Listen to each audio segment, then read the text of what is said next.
If you don't think masks are cool, well, you know who wore a mask? Spider-Man. And how cool is Spider-Man? Seriously though, please wear a mask. Welcome to Triple Click, where we bring the games to you. We're answering some burning listener questions this week about the fixation on comparing games to other media like novels and movies, as well as what to make of fantasy races like orcs, elves, and Argonians. There's a lot to talk about, so let's get into it. I'm Kirk Hamilton. I'm Jason Schreier. And I'm Maddie Myers. We're back for another episode of Triple Click. Hello.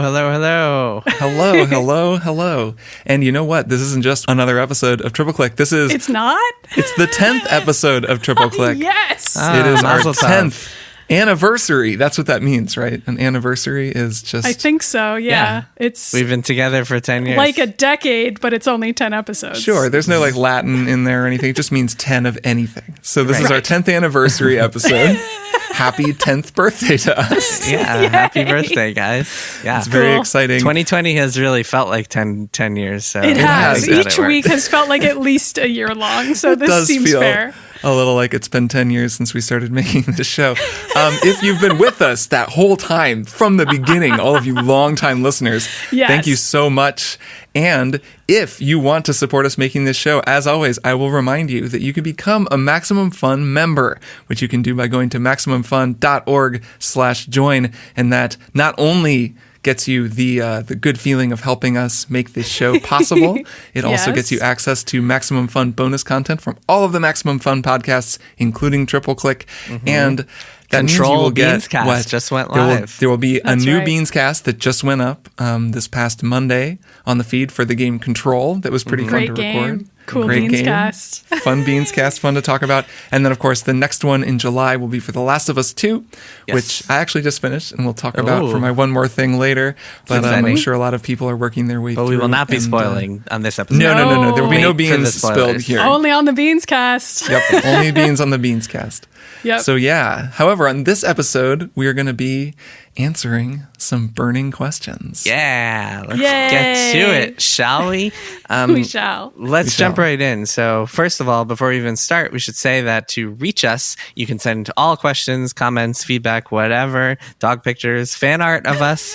We haven't gotten fan art in a while. Yeah, not yet. No, please send it. Our profile pictures are fairly accurate representations of what we look like.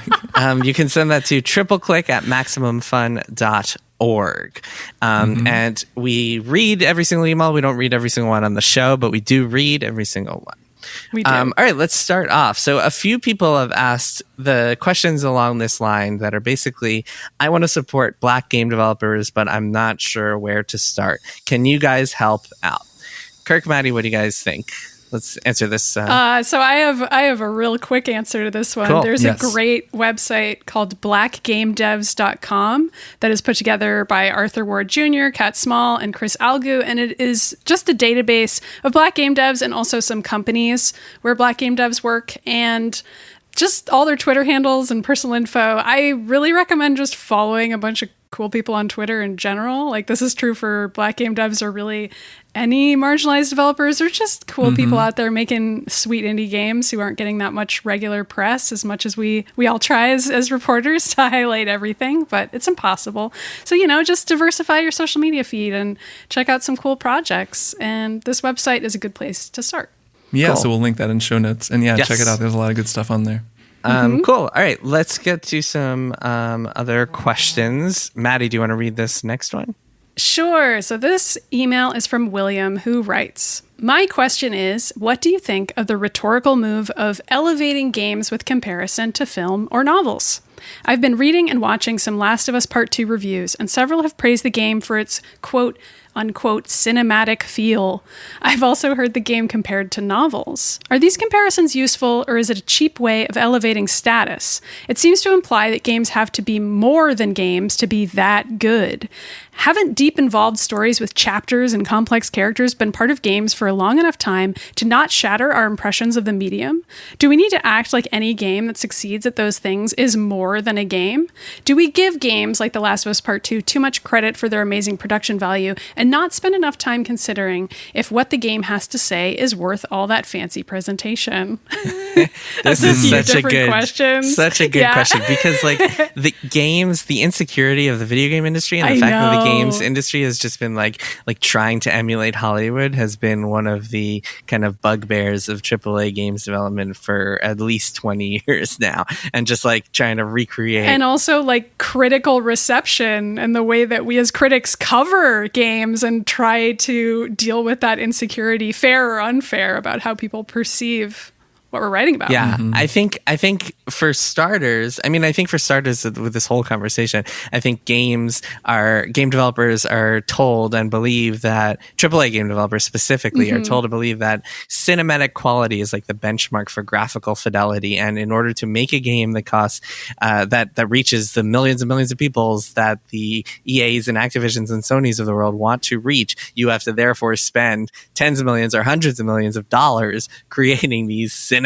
graphics and making a game feel like you're there at the movie theater. And then yes, like you said, Maddie, like the critical coverage of some newspaper will be like, it feels like you're playing a movie, and that's just been the cycle for years and years now. And I actually do think that it's kind of hurt the medium, because there's so many other games and indie games and creative games that like challenge what a game can do, and I think just like relying on these same cinematic tropes has really kind of made for a stale kind of stifling genre and medium. I want to hear what Kirk thinks. I guess I do understand why the trend has gone this way. So the way I look at it is kind of like movies used to be the super medium, if that is a term, and I don't know if it is, but I'm making it up. But basically, what does that mean? the or medium. I think a lot. So I obviously think a lot about music, and I think of music as an elemental medium, and that means that it is fundamentally just sound. Like you can really break it down to its elements of like rhythm and harmony, but it's like very elemental, kind of like how visual art, like just very like the most basic visual art is kind of elemental to me too. And I know this is like a rough whatever taxonomy, but it's just kind of how I think of it. Where movies are were the super medium that was dominant for the 20th century, where it was like a combination of everything, especially if you take something like West Side Story or like a movie musical, where now you have like music and dance and visual art and costuming, like fashion and acting like and performance. And like all of the lighting and every aspect of that side of things. Yeah, go on. Right. And so I think because of that, for a long time, criticism and audience appreciation of films was just this super rich, complicated thing that was so fun and rewarding to talk about and to experience, because you're getting to experience, like you can like a movie for so many different reasons, which is still true. You can be like, I think the story is garbage, but it's so beautiful to look at that I love watching it. Or, I think, it's like not really well directed and not that interesting, but I actually think there's a kernel there with the story, or just this one performance does it for me, whatever. You get performance, it. And so that I think has been true for so long, that movies have taken on this kind of outsized role in like the world of criticism, just where people still watch movie reviews on YouTube and it's like still a really big thing. Where reading literary reviews or listening to music reviews or like reading music reviews is like way more niche, like a lot smaller. Those fundamental art forms are actually a little bit diminished in the world of the super medium. And now video games are the new super medium. I think that's also pretty undeniable, because they can do everything movies do, but they also add all these other elements, in particular interactivity. So it sort of makes sense that there would be this big push to take the existing super medium and be like, and now you can go there and like do that. Like that is exciting as hell. I mean, getting to star in your own novel, which you can do. I mean, gosh, I was recently playing like an Emily Short visual novel or interactive story. Or 80 Days is a good example of this, where it's like you can be in a novel and that feels like this wonderful novel that you're reading.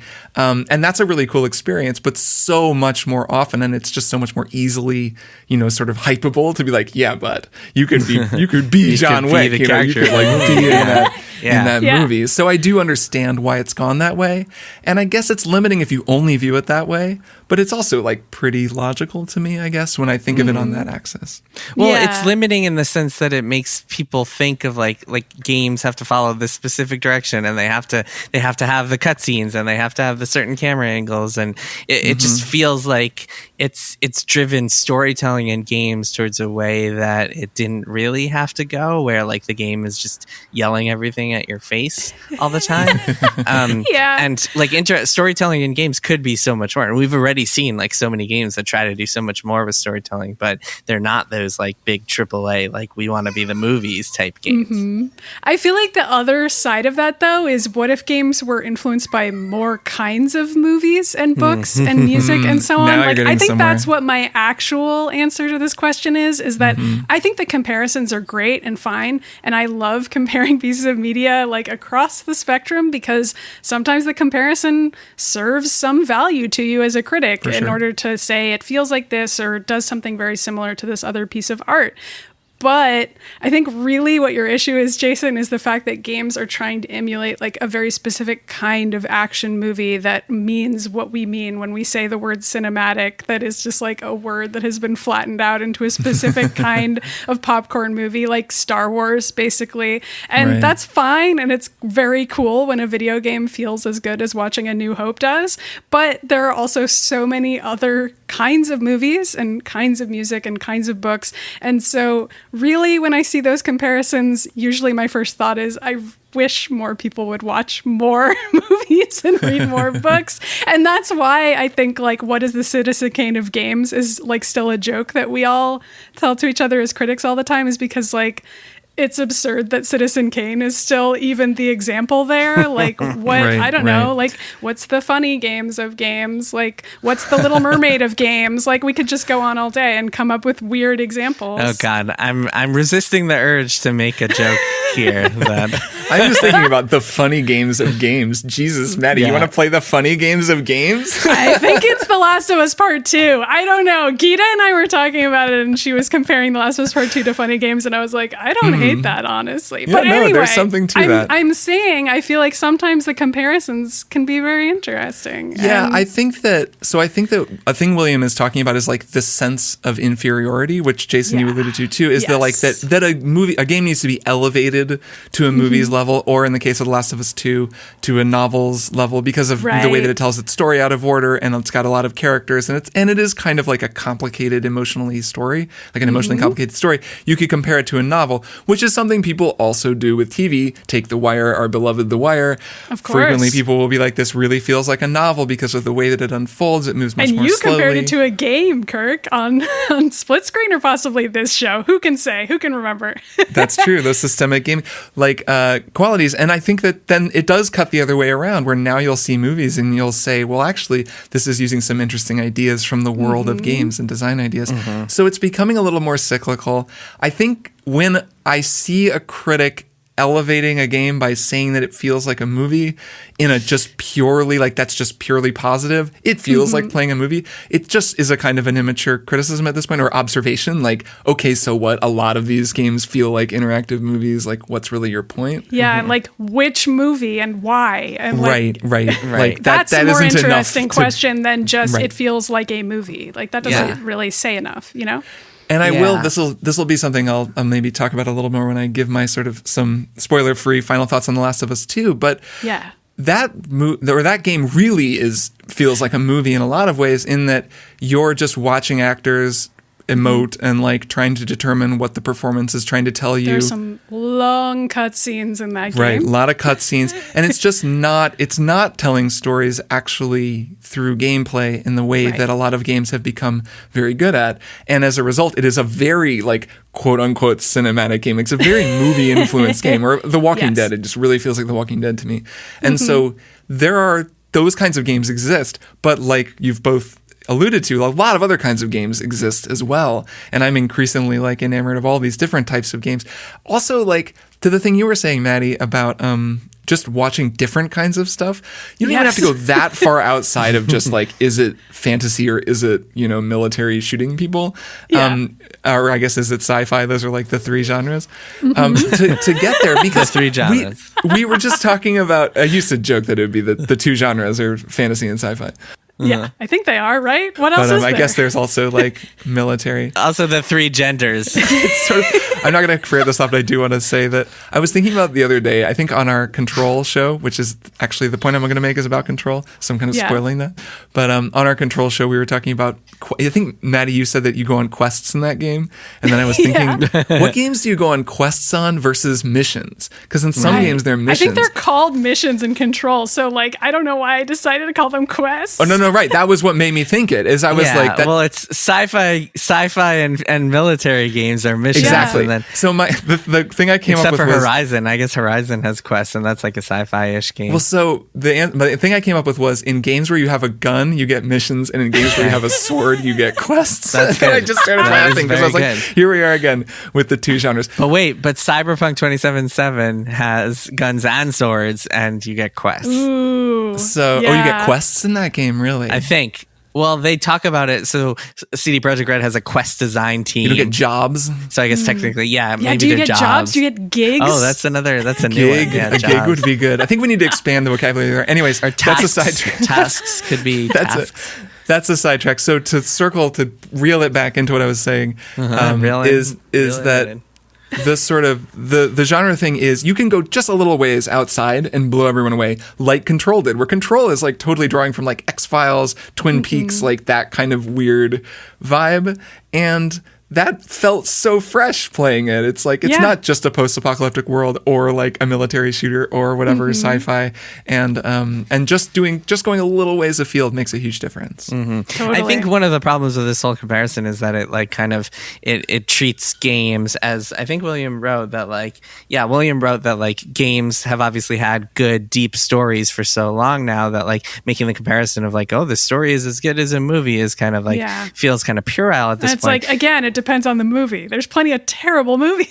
But the point that I'm making is that it's like, I think that the discourse, the criticism, whatever, has to go beyond just comparing the story to story, because it's like comparing apples and bowling balls. It's like, one is a story that is interactive and another is a story that you're watching unfold for 2 hours. And if anything, I think we should be like thinking about more things that kind of play a part in a story of a video game. And here's Last of Us 2 is actually a perfect example, because I'm probably in the second half of that game and I'm already feeling like it's starting to drag. And for some reason, the fact that like a AAA game has to be 40 hours long or 30 hours long or whatever has become part of like the accepted canon for video games. And we don't spend enough time thinking or talking about, I don't think, and by we, I just mean the discourse as a whole, the criticism as a whole. Yeah. Don't spend enough time talking about like, does this game really need yet another like friggin' scene where you have to crawl around and shoot zombies for a while before you get to the next cutscene? And we don't talk enough about pacing. And I think that fundamentally is where movies are still like way ahead of games, is pacing. Yeah, because they have to be. Yeah. Yeah. Right. Well, so that's and I think that's such an important part of storytelling quality that you really can't compare the two. You just have to think of like, is this game's pacing working, and ask that. And that's maybe that might be a conversation that critics should be having. Oh yeah, I mean, I've been comparing The Last of Us Part 2 to a television season a lot, just colloquially, and I feel like that comparison works a lot better for that game. Not because it's episodic, but just because, I mean, it probably helps that Haley Gross wrote for Westworld, and I interviewed her and she told me she wrote the game as though she was writing a season of television. So I am also biased by the fact that one of the writers of the game told me she wrote it as though it were that. But I also think a lot of other games can be viewed through that lens for better or worse. And I mean, there's certainly times when I'm watching a season of television and I'm like, this feels like they just needed 8 episodes or 15 episodes. And games can suffer from that problem too. So maybe we should just be comparing games to TV more, I guess, is my point. It's funny, it's funny that that's kind of like, there was a period of time, Alan Wake and Mass Effect 2, sort of in that period of time around 2010-ish or so, in that ballpark anyways, where like a lot of games felt episodic. And that was also when Telltale's episodic thing was like really taking off. Yeah, The Walking Dead. Yeah. A lot of people were launching episodic games. That's still going on, but I don't feel like there's quite as much excitement around it anymore. I guess because there have been so many big successes like God of War, or I'm sure The Last of Us 2 seems like it's going to be successful. Like these, the return to the big long game where you play for a while and then you get a big cutscene and then you play a little while. And it could be broken into seasons, but of course it wouldn't be because it's being sold at full price. Well, I think maybe that like attempt to translate TV to games doesn't really work, or maybe at least it doesn't work for me. Maybe because it's too literal, as opposed to a game that is like, well, taking it too literally doesn't work. Yeah. Well, it feels like for me, the structure of that doesn't work. Like I always just wind up waiting for all the episodes to come out, as opposed to like. And I think that with TV though. No, not always. Not for shows I care about. And I think that because of that, it doesn't work for me. And I think that games really have this ability to actually do more than that. And it's kind of like, it feels like it's a waste almost to take that episodic view, as opposed to like almost like a Hitman approach, or like so many other potential approaches where like you have a world that's expanding with new stuff and you're in the same world, but like, hey, there's a new mission over here and I can go check that out. Or like so many other potential ideas that you could do with games that you could never do with TV, as far as like delivering stories and exploring the world. There's a clear thing here that I think about a lot, especially the kinds of games that I've gotten more into over the last 10 years. And that's just that games can tell a totally different kind of story. And while when a game is telling a story that is in some ways novelistic, that's a helpful comparison to make if you're trying to eliminate a point about it, or as a player just understand it, or, you know, using the language of cinema in the same ways, especially with like cutscenes, which are basically just movies.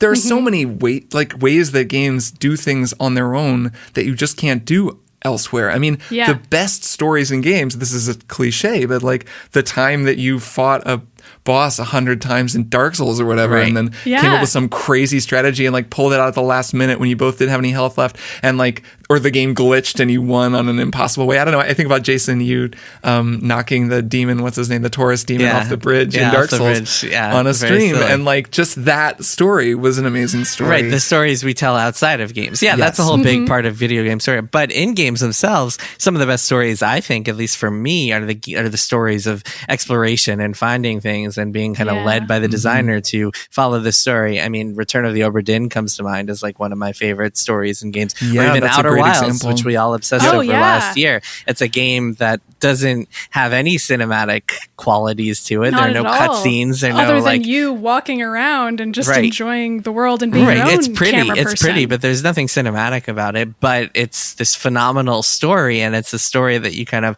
uncover in this really unique, like non-linear way that I don't think movies could ever do. And I think that's where games are kind of like, especially AAA games, that's what's wasted for me. It's not even, Maddie, to your point earlier, it's not even just that everyone's trying to be the Star Wars game or whatever, the Star Wars movie. It's more that everyone's trying to recreate a certain type of storytelling that's like the cutscene, like action, cutscene, action, and that, and like very linear storytelling. And that to me seems like a waste. Like imagine if a AAA game like tried to do things like in this like a completely non-linear way. Like Outer Wilds and told this wacky story. I don't know if it's possible, but I do, to put things on a slightly optimistic note, I do think that sort of thing will turn up more, just because I look at The Last of Us 2 and the way that game has all this stuff from like Gone Home and sort of more, totally. it has these, they've been increasingly adding plays with perspectives, which is pretty cool. And Naughty Dog isn't the only studio doing this. A lot of AAA games now will really embrace these long,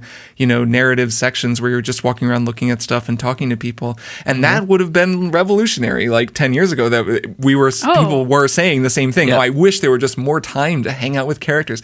I remember in Uncharted 2, there's the sequence where like Nate arrives in this Tibetan village and you just walk through it and you can like kick a soccer ball with a kid. And I remember at the time there were people like writing blog posts being like, this is so cool, because that was before any of those games had come out. So I could see that sort of game design making its way into more like really big budget, big team games over the next 10 years.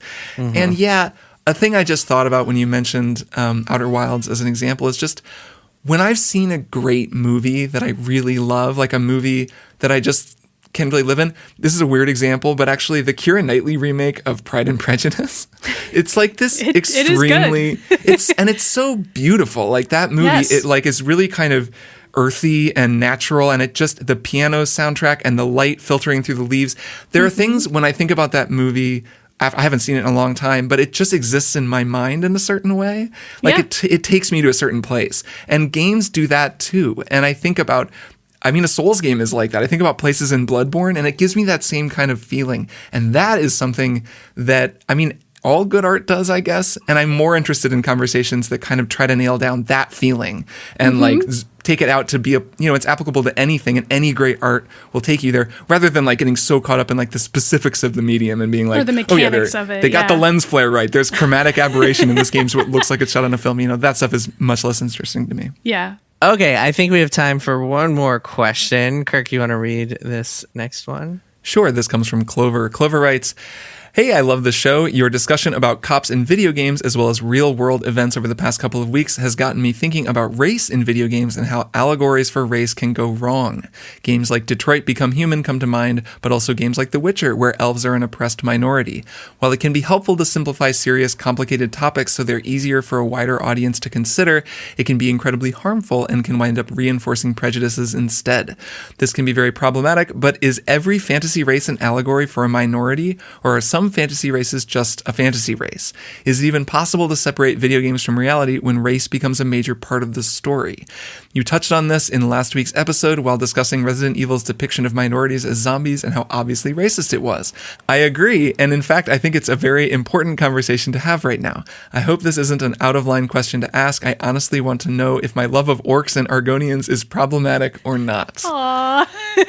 I'm not sure that's an easy binary question to answer, unfortunately, which is true for a lot of these things, right? I mean, you can say. I did have an initial response to this, which is, I don't know if you two saw this news, but Wizards of the Coast is actually changing a lot of its Dungeons and Dragons characters and the way that it describes those characters for this exact reason. Like, for example, like orcs are often described in those books as like lusting for battle and so on, and like the drow are described as evil, and that's just how those character archetypes, fantasy races, have been described. And I mean, this has been a debate in fandom for as long as I can remember, because people will talk about how Tolkien conceived of a lot of these fantasy races, and that's impacted Dungeons and Dragons and so many other fantasy games that we have all played, and fantasy pieces of media, and just that, those permutations of those fantasy races, like, you can try to take away some of the implications of them, but it is, I would say it's almost impossible to do that. I fall on the line of thinking that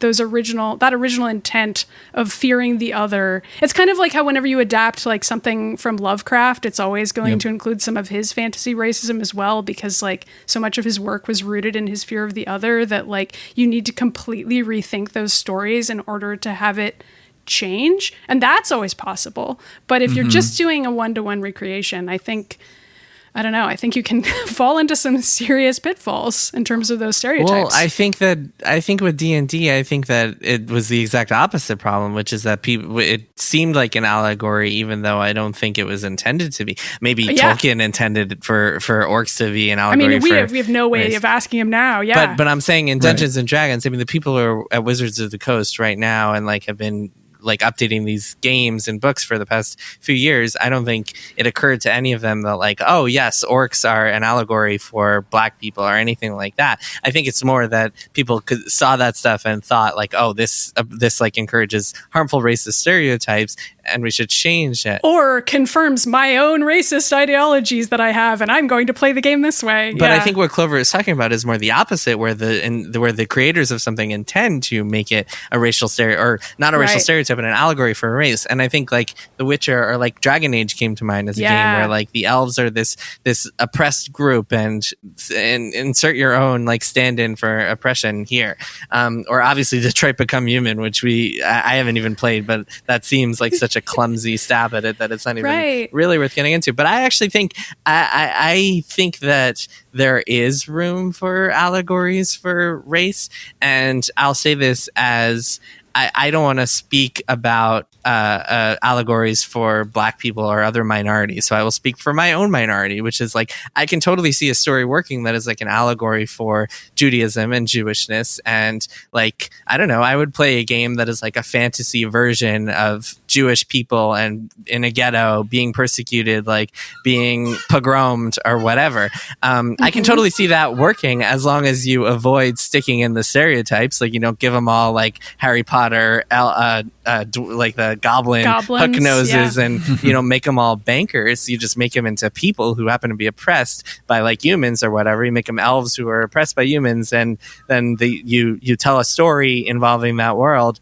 I think as long as it's handled well and written by Jewish people, I think it could be done really well. And I don't see why that wouldn't also be the case for other races. I think the most important thing is like, if you're going to tell a story that's an allegory for a minority, you need that minority in the writer's room, like making up, if not the bulk of the writer's room, like at least 50% of the writer's room there. Yeah, I really agree with that. And Kirk, I will let you talk, but I want to quickly say that like Detroit Become Human, which is a story that sort of uses robots as an allegory for a variety of oppressed minorities. I would say slavery is one of the allegories in that game, but also the Holocaust. I feel like it's not that that's impossible, because like the collected works of Janelle Monáe also use robots as an allegory for oppression in ways that I think are pretty clever and interesting and speak to a lot of people. And she like has spoken about being a queer person and being a Black person and like how that influences her work, and that's very clear to see. So it's not like you can't do a story where somebody is a robot and that means something to them and it like says something about the experiences that they've had. Like, there was a version of Detroit Become Human that was cool and good, and it's just too bad they didn't hire Janelle to write it, I guess. I mean, I don't know. I don't know. It's kind of a shame, but yeah. Yeah, I think so. I have a couple thoughts on this, I guess. One is that the allegory where it's not racial, but you're talking about things that in the real world are drawn along racial lines can work great. Like, that can be a really good place for creativity. Like you said, if you're making something that's going to be a metaphor for a certain type of oppression, you definitely want someone or writers and people to be speaking from experience and like understanding it. You know, that's going to be better. But, you know, I'm thinking of like, I haven't seen Pleasantville in a long time, but like that movie is playing with this idea, at least, of like people being in color versus people being in black and white. And it's not actually about race at all, even though it really, I do remember like it very clumsily also, gets into like, you know, no coloreds allowed here and stuff. And like, which is like extremely clumsy and drawing, it's like hitting you over the head with it. But that's the sort of imaginative approach that obviously robots is like the really easy one that any video game writer would go to. But you can come up with stuff like that handled correctly and written by the right people could be really great.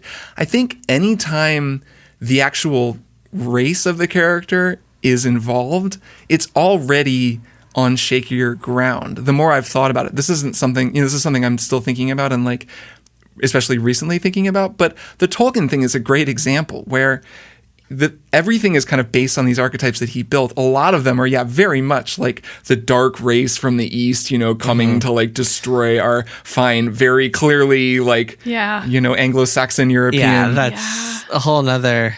Well, that was in the 1940s, so it's like... Right, but all of these races were kind of built on that, you know, on that fundamental sort of starting point. Framework, yeah. And if you look at, I mean, you can make it explicit and it can totally not work. Take, for example, the terrible Netflix movie Bright, which tries to like literally make orcs into racial minorities and like modern day LA and then tell a story about it, and it's awful and it's just unwatchable.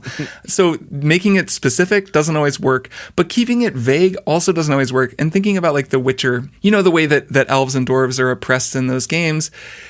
I remember there was this ad or something. It was like, this game deals with real world things like war, racism, and something else. And people kind of, that's sticking in the craw of some people. They're saying like, is this really dealing with racism? Or is it just like in this world, people don't like elves? And it's kind of just any time like Clover mentions Argonians, just any time like in a character creation tool, you're picking a race and it has intrinsic qualities, like it has higher strength or more dexterity. You're already talking about these things that maybe just aren't aren't true, like that races are somehow different. Or if you make a game where they are true, then what are you actually implying by that? And is your game going to interrogate what that would mean? Because it's not true in real life, but there are people who think that it is true. So what are you going to do with that? Well, so I think this is it's really interesting territory, because when a fantasy world says race, it's saying something different than what we talk about. When we talk about race, we're really talking about ethnicity, right? And like that's how we use the word race, is to talk about humans, different variations on humans. That's a very good point. When a fantasy world says race, it's almost like they should think of a different... They mean like species. Yeah, they should be saying species, because like in our world, if you were born as an alligator, you would have different traits because you'd be a different species. Maddie, because you'd be right. So like I think the thinking of it as race, like we're kind of using bad terminology, and that's the fundamental problem here. Yeah. Right, though, thinking about the Elder Scrolls, for example, there are like Bretons and like Nords. Like there are races that are human ethnicities. So I know what you're saying. That's actually a very important distinction, because Argonians and Khajiit are like cat people and lizard people. Like they're a different species essentially, even though they're sentient and intelligent and have humanity. Well, so I think D&D is actually the good example of a bad way to do this, because in D&D everybody is humanoid, so it almost feels like race is like the correct word for that, because the orcs are like humanoid, they happen to be green and like be a little bit stronger and more powerful, but like the fact that they're an evil race bred to be evil, like that is where you get into clumsy territory. If they were a race of like talking cats like Khajiit, then you would be able I think you can look at it a little bit more like, okay, this is a completely different like genealogy, and it's not like a type of human. Well, but like people are always going to want to play as those characters, and then of course they're going to want to see those characters as being similar to human beings and like That's having true. all the complexities of humans. So pretty much no matter what, you're going to end up back at square one, where you're like, well, I guess I'm supposed to be playing as like an inherently evil guy, but I don't want to play him that way. I want to play him as like a multifaceted guy who's actually like fighting on behalf of his marginalized community, because that's a more interesting story to me. And like, because that's possible within D&D, they have to do what they've done here, which I think was the right move, which is just acknowledging it and being like, we're going to stop describing all of these certain races as having inherent personality traits. That's the thing, yes. Yeah, I think that's the way to go. Because no one is playing the game this way, and anyone who is playing the game that way should stop, because it's bad. And literally all you have to do is, instead of saying Khajiit are born stealthy, you just add another variable, and it's like your type of like playstyle or whatever you call it, like affinity or background or instinct. Yeah, you could say like culturally, Khajiit pride people who are very good at stealth, and they have like developed all of these techniques within their culture to be spies. Right. And so therefore, although then you get into culturally orc or savage and brutal, then you get into problems. But then you introduce a cool Khajiit character who's really bad at stealth and really wants to be a warrior, and you tell their story. What I like the idea of is more playable characters that are not humanoid. It is great. Playing as a cat rules. Talking cat. I think that playing as a Hanar in Mass Effect, I'm talking like not humanoid at all, because the Khajiit just have cat heads. I want to play like a walking jellyfish that has guns and shoots people. That's where I think we need to go. I mean, look, I don't think anyone's really taking offense to this idea of like a cat race that happens to be more stealthy than humans. I think it's when you get into territory that like feels like it's reflecting human stereotypes in nasty ways, such as the orcs being like a savage race. That's when you get into trouble. And especially if you're using that in a satirical way, or like to prove a point about how this is bad to think of things that way, then maybe you can get away with it. But if it's just like part of your game is that one race happens to like have all these stereotypical qualities that humans think of as like black people in real life, and have used that as like an offensive stereotype in real life, then you get into trouble. Yeah, yeah. And I feel like it's way easier to notice if you're doing that if you hired some black people to help you out with your game. Just a small note. Fundamentally, it always comes down to like you need more writers of like different backgrounds and ethnicities in the writer room, and like that is the solution to so many problems. And man, the thing everybody's talking about these days is Watchmen and how prescient that was and how good it is. And I think the fundamental reason for that is that they had like this super diverse writers room. Yeah, And that is an example, like a good counterexample to Bright, of going pretty explicit with it, of like to being like, no, we're going to actually talk about all the things explicitly. And because, I mean, it was a diverse writer's room and a really good writer's room. They made an amazing show that's like super about the things it's about and is very important and worth watching. Everyone go watch Watchmen. I guess that's Yeah. that's a good note to end on. To answer Clover's question, is their love for orcs and Argonians problematic? I don't know. I don't think so. I think it's you're fine. okay. I don't know. Yeah, you're I fine. think it's fine. Yeah, more people should love orcs. Yeah, orcs are great. And also, Argonians are like lizard people, so I don't think that's Argonians are the best. I've definitely come around on Argonians, and in 25 years when we play the next Elder Scrolls game, I might play as an Argonian. Oh man, Great. I'm so excited!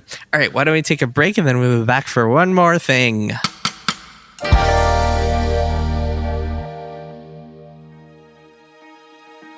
I started listening to Ono, Ross, and Carrie shortly after I broke my arm, and the doctor had told me I'd never walk again. I couldn't get my book started. I was lost, honestly. I knew it was time to make a change. There's something about Oh No, Ross and Carrie that you just can't get anywhere else. They're thought leaders, discoverers, founders. I'd call them heroes. Ross and Carrie don't just report on fringe science, spirituality, and claims of the paranormal. They take part themselves. They show up so you don't have to. But you might find that you want to. My arm is better. I can walk again. I wrote an entire book this weekend. It's terrible, but I did it. Just go to MaximumFun.org. Thank you, Ross and Carrie. Ono, Ross, and Carrie is just a podcast. It doesn't do anything. It's just sounds you listen to in your ears. All these people are made up. Goodbye. 1, 2, 3, 4. Hi, everybody. My name is Justin McElroy. I'm Sydney McElroy. We're both doctors, and Nope, just me. okay. Well, Sydney's a doctor, and I'm a medical enthusiast, and we create Sawbones, a marital tour of misguided medicine. Every week I dig through the annals of medical history to bring you the wildest, grossest, sometimes dumbest tales of ways we've tried to treat people throughout history. Now, lately we do a lot of modern fake medicine because everything's a disaster, but it's slightly less of a disaster every Friday, right here on MaximumFun.org, as we bring you Sawbones, a marital tour of misguided medicine. And remember, Don't drill a hole in your head. And we are back, and it is now time for that section we all love called One More Thing, where we each talk about one more thing. Maddie, why don't you go first? Sure. So this isn't a game, except that it is a game we all played in our living room as children. I watched The Floor is Lava on Netflix. I thought it was really wonderful and stupid, and I what just is want to this? recommend it. What So is it? it is a reality competition show wherein contestants, usually in groups of 3, although sometimes they do groups of 2, have to navigate a room. The floor of the room is covered in water, fairly deep water that's been dyed red, and probably there's corn syrup in it to make it like kind of sludgy looking. And they cannot touch the lava, and it's super hard to navigate these rooms, and they have to like usually solve a series of puzzles in order to do it. So it's sort of like Legends of the Hidden Temple in terms of its structure, if people remember that show from when they were kids, depending on if they're my age or not. And it's nothing of value happens on this show. There's no other plot to it. There's nothing else that occurs. It is truly just watching people try to get across a room and failing or succeeding, and you are so excited that they've succeeded. And I would say the most important part of it is that they are only competing for $10,000, which is like enough money when split between 3 people after taxes that it's like kind of a lot of money, but it's Right. not so much money that they're not willing to laugh at themselves and be good sports about it when they lose. And I feel That's like like a it's, couple thousand a it's person. like the perfect mix of high stakes and low stakes, and like nobody ever gets seriously injured. I don't know. It's really great, and That's very it's been interesting. Sounds funny. a refreshing watch. The thing about the money is interesting. I've always noticed, like on the Great British Bake Off, that yes, they don't compete There's for no money. involved there. Yeah, it helps a lot. Right. And there's so much more kind of camaraderie and everyone. Like, you want to win, you want to be the best baker, but there's no money. And it does kind of significantly change the stakes. I hadn't thought about that. Yeah. Like if the floor is lava, if you won $1 million, it would be horrible to watch. be so Like it would be stressed so out. stressful, and you'd be like, sure. oh my God, like they Oh need my the God, money I've ruined really my bad, life. and like Yeah. they're going Right, to fall, right. and you'd be like freaking out. But because, you know, funny. it's not that much money, but it's like enough money that you're really happy for them when they make it, and you really want them to get it. It's just, I don't know, it's perfect. It's a great Nice. show. Nice, though. That makes me want to watch it. Let me go next because I think Kirk's will be a little bit of a longer discussion. I agree. Go for my it, wife and I Jason. have been watching It's Always Sunny in Philadelphia. Have either of you guys watched this show? Oh, absolutely. At the time, yes. Okay. Yes. Well, at the course. time you say, but it's like still making new seasons. Like I every know, single but year. I did fall off You the stopped wagon watching. with it at a Okay. Yeah, I certain haven't point. watched in a little while. So yeah, my wife and I have been going through the entire thing, and Wow. man, it is hilarious. It is so ridiculous and out of control. One of the most classic shows about terrible people to ever be made, I think. It is Yeah. straight up. But I think what ultimately makes it work is that the terrible people always get what's coming to them. Yes. Yeah. And I think in contrast to, like, I don't know, Entourage, where the terrible people are always winning. No, there's a lot of Sure. shows where the terrible people win. Yeah, exactly. Yeah, I true. think Always Sunny, it's fun to watch these people because they're always just like making complete asses out of themselves and embarrassing themselves. But like Yep. some of the situations they get into are so ridiculous. Like my wife and I just watched this episode where they were at the restaurant and like they were all at different tables and like trying to like play these games against each other, these malicious games where like one table they it was Mac and Dennis and they didn't want to say hi to Charlie and Frank until Charlie and Frank said hi to them, so they kept trying to sabotage one another or like send each other wine as like a passive aggressive move. There's so many good episodes of this, so many ridiculous stories. I really enjoy it, and also the music in it sounds a lot like Dragon Quest music, and I can't get that out of Oh, my funny, head. like that And I ring think- ring. Yeah, Yeah. anyone who if you go and like listen to it on YouTube or something and then play it near like Dragon Quest 8 music or something, you will hear that they are exactly the same. That's pretty I don't know if funny. I'm the first person to make this observation, but Yeah, when is Kirk gonna do a deep analysis of the It's Yeah, the Always comparison Sunny Of the like music? schmaltz music from It's Always Sunny. I always Yeah. like that contrast of the super schmaltzy music with these extremely acerbic characters. yeah, Like well, Yeah, it's very great. Curb Your Enthusiasm. I think Curb is the one that started Yes. that Yeah. trend, and it's very fun. But yeah, Yeah. I think we just hit season 9. I feel like it hit a Whoa. new level. Wow. Well, they're each only 10 episodes, and hey, we're all trapped at home. Look, no, I am not No judging you judgment. at all. I watched like all of Curb Your Enthusiasm in like a few weeks, like a couple months ago. So we're all having a time. each season is like 10 episodes, and they're each like 25 minutes Yeah, long. yeah. So It's it's very actually pretty watchable. easy to get through all of it, sure. Oh, especially. But yeah, no, we're on season 9, and it's around season 7. It really just like hits this level of like they really figured out what they were doing and just got nonstop ridiculous episodes. Cool. So yeah, so Kirk, what is your one Yes. more thing? He's playing a video game. Well, which I'm is now great. not playing a video game. I just stopped playing it. I just stopped playing The Last of Us 2 because I finished it. And given that we just Congratulations. did an episode last week, thank you, talking about it, I figured I'd share some more thoughts on the game, though I'm still definitely chewing on what I think of it. Yeah. Bing! Kirk from the future here as I edit this episode. I know some people are still sensitive about The Last of Us 2 spoilers, so I thought I would drop a little warning in here just to say that I actually don't really spoil anything specific when I talk about it here. There were more spoilers in last week's triple play on the game. I do talk a little bit about themes and characters and stuff, so if you're totally looking to avoid spoilers still, you might as well just skip to the end. This is the last thing that we talk about on this episode, but not really a whole lot of beans spilled in this conversation. Just wanted to give you all a heads up. Okay, back to the episode. Bing! But it's been nice being done with it for a number of reasons. Partly Interesting, because okay. it is a pretty grueling and intense game, and now I can just play other less grueling and less intense things. Partly because I can go read what so many people have written. Maddie, I really liked your review a lot. thank you. I liked Joshua Rivera's review too. I did too. I liked Riley's review. I liked a lot of reviews. Where is that? Tell people where I believe it those said are. Vulture. We can link all of these. Yeah, he wrote for Vulture, and then Riley reviewed it for Kotaku. These are all ex-Kotaku or Kotaku people, which is cool. That there's Well, like you could go read The Rob fam. Zachney's review. Oh wait, That's no, true. he also worked for Kotaku. Never mind. I did guess not that's realize as true. I was saying that. we're that just sort of was true. spreading Just good kidding. writers to I the feel like world. he freelanced. I don't know if He did. He was a full-time for contractor, so you Kotaku. can decide whether or not you think that. that counts. Well, yes, he wrote a good review as well. So it's been cool reading it. There's a lot more there. I think there's just going to be a really robust discussion of so many aspects of this game of like, God, I mean, you could go just down any one vector. which we will do in our We Beanscast. will. we will do, and I'm sure we'll do in future, one more things as well. Yeah, Oh, well, yeah. I have to finish Like when it, you so. finish, Jason, I'll be curious Yeah. what you think. But yeah, I think overall, I think it's a really ambitious and really bold game. I liked things about it. I was a little let down by a lot of stuff overall, like now that I've played the entire thing, like looking back at just the way the story was structured, the way the characters they developed, the relationships they developed and didn't develop. It's tough because this game is like, Maddie, I think you described it as it's so close to something that you really wanted. Which I think always hurts me more.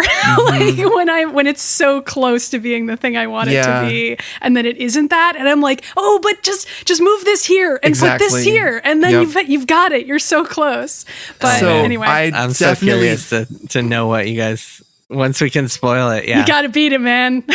Once I finish it. I mean, and I gotta say, like, this game, I think this game is like, if you're interested in video games and storytelling, it's worth playing for sure. Like, I agree. And if you want to participate in these infuriating conversations, which I'm sure many of our listeners do, it's worth playing just for that. I mean, heck, that was why I played the first one, even though I wasn't sure I'd like it. I was like, I just want to get in on this. So, Kirk, last week you were saying that you were pretty into it. Are you saying that the second half of the game kind of soured you more on it? No. And no, I want to push back on both of those characterizations. I was saying that I thought that it was a worthy endeavor, like that it was this like very confident, very well made, and very like clear about what it was trying to be work. And I think that that's true throughout. Like I actually, there's one line of critique, and I've seen it in a few different places that I don't agree with, and that's that the game is doing the fake out thing where it reveals to you that you were a monster all along because it recontextualizes some of what you've done. This game does recontextualize some of what you've done, and it's like in a very ambitious, big way. But I actually didn't feel like it was doing what Spec Ops and Hotline Miami did, which is something I said last week as a like, those games exist, so why does this game exist?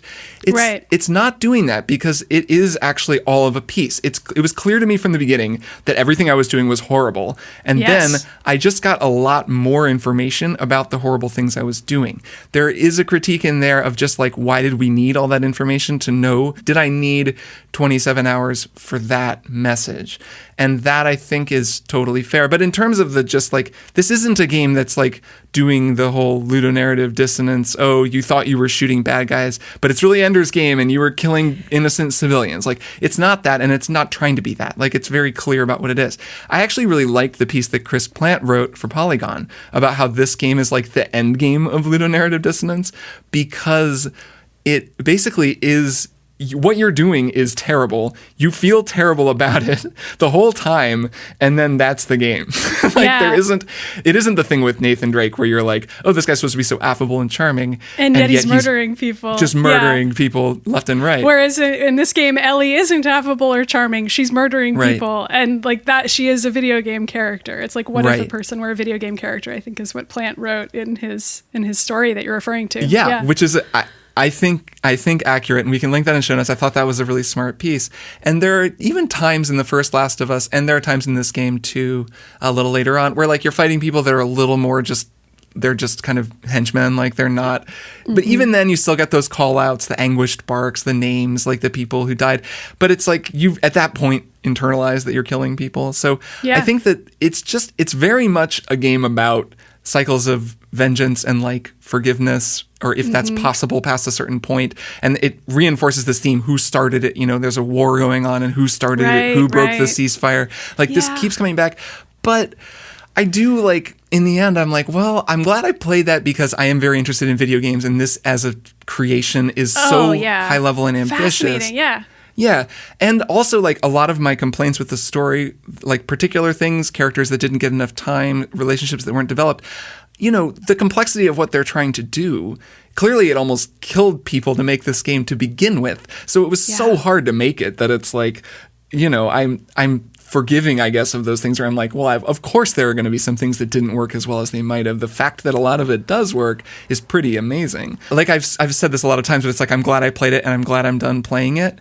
And it's just, regardless of the gameplay part of it, like the ludonarrative dissonance, the sort of you're killing people, but are you a hero thing, removing that entirely because I don't think that that's an issue in this game, there is still a dissonance. And it's just a narrative dissonance. And it's existed in movies as well for a very long time. And it's just, can you tell a story about violence where violence is the main attraction and not run into a like kind of conflict there. And it's possible. Like there are war movies that are, you know, anti-war in the end. And because they subjected you to the horror of war in the end, you now have a new perspective on like what that means. And that's valid. But at the same time, I guess I'm not sure I needed another story like that. Like I come away from it feeling like I got something about these characters. Like I did come to understand more about Ellie and Joel and Abby and all these characters and like how it all played out. And I've been thinking about it a lot. Like it's been in my head in a way that like stories that meant something are. But there's still just the fact that like most of what you're doing, like the appeal of this game is like the amazingly rendered fighting and combat and killing. Yeah. And then also the story is about that it's like, it's not that they fucked up. It's not that they told the wrong story. It's not a failure. It's doing pretty dang well what it's trying to do. It's just that I'm not totally in love with the overall thing. Like, it's just not that kind of story that I seek out, I guess. And that's kind of how I'm feeling about it now. Glad I played it. Glad I'm done playing it. And looking forward to talking about, like, particulars more, just because, like I said, any one vector of this story is fascinating and can be kind of teased apart a lot. Yeah. So well produced, well done, well told for what they wanted to do, but not for you, but not a story that you. Yeah, and like it's almost not even that it's not for me. It's just sort of it is a story that I've heard before. It's something that I know already. Mm-hmm. I did want something you wrote in your review actually, Maddie, that I really liked was you were talking about how it presents a view of these different organizations, the Wolves and Ellie's group and these various groups. I have so much to say about that. Yeah, it presents people in different factions and different groups. And a lot of times those groups are doing awful things. And like the people in them are doing awful things.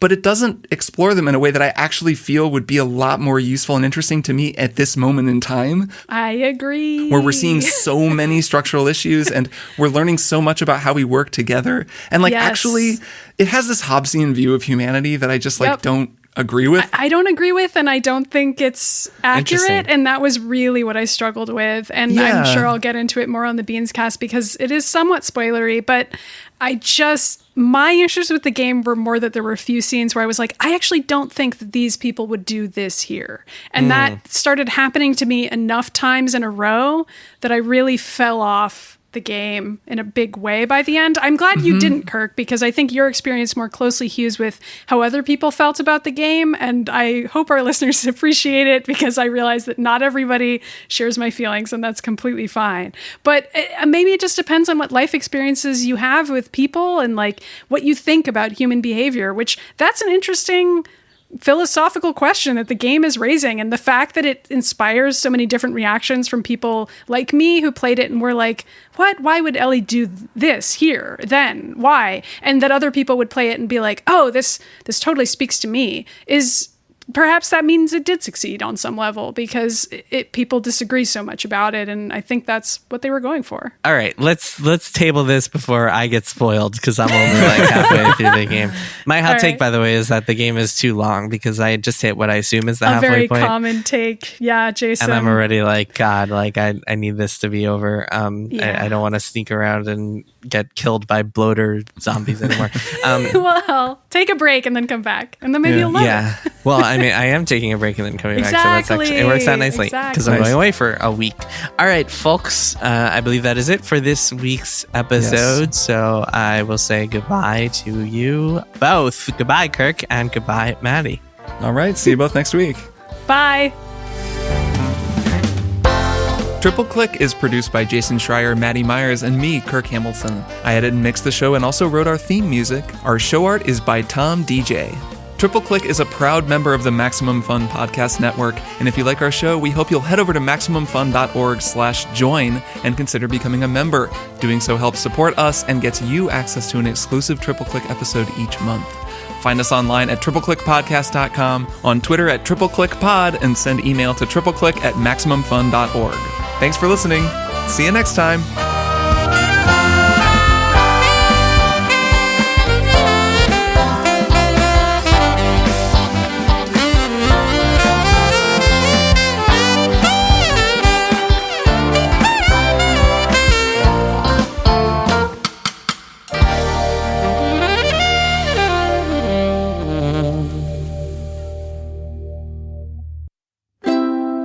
MaximumFun.org. Comedy and culture. Artist owned. Audience supported.